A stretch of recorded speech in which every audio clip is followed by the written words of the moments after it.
Cup of Joe Quickcast is brought to you by Martin Vintage, martinvintage.com. I'm wearing one of their shirts right now. Get 20% off you enter Boiled at checkout. They're Purdue grads. This is legit, so check out martinvintage.com. Jay wrote about it yesterday. He wrote eloquently and simply about the concept of why we want these Boilers to make it past this weekend. With a little tongue-in-cheek said it's because he's such a giver, he wants to see these guys win.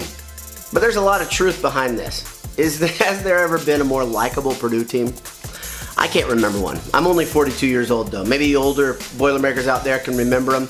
Maybe you can remember a team that had a better cohesion to them and an outward face and just were believable when you thought these guys are good guys.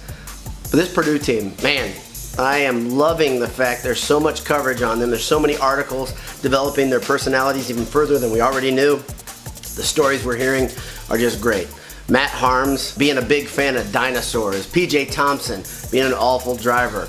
Vince Edwards reaching out to engineers a couple of years ago when he had car problems. By the way, Vince, they're not mechanics, they're engineers. You know, there's a lot of good stuff out there. And of course, the Isaac Haas story about the engineers scrambling, the grad students scrambling to find a way to build an elbow brace to protect him and allow him to play.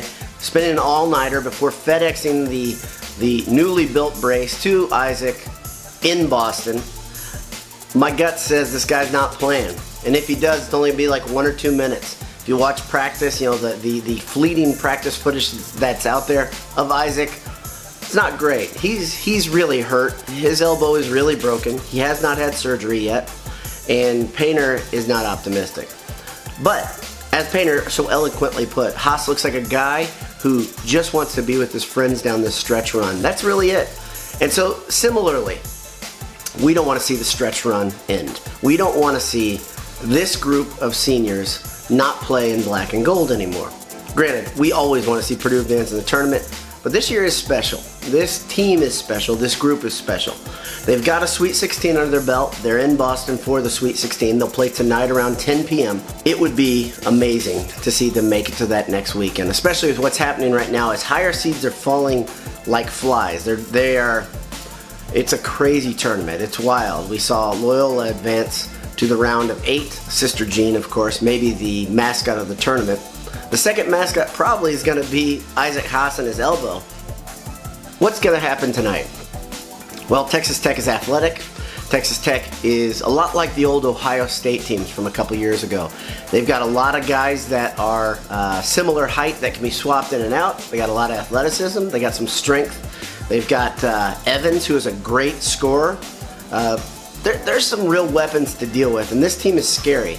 I actually, in full disclosure, I had Purdue losing to Texas Tech before I saw Haas's elbow. I don't know if I feel a ton better about it. I wish I could tell you differently. I want it to happen. You know, I'm hoping it'll happen. 10 o'clock tonight, I'll be tuned in. You'll be tuned in. A couple of you guys will even be there in Boston. And hope you get to see something you enjoy. I've watched Purdue win in Boston in the NCAA tournament. Maybe it's your turn. Cheer them on. Who knows? Could be a fun night. This has been a Boiled Sports Cup of Joe with your pal Boiler Dowd. Have a great day. God bless you. Enjoy your morning.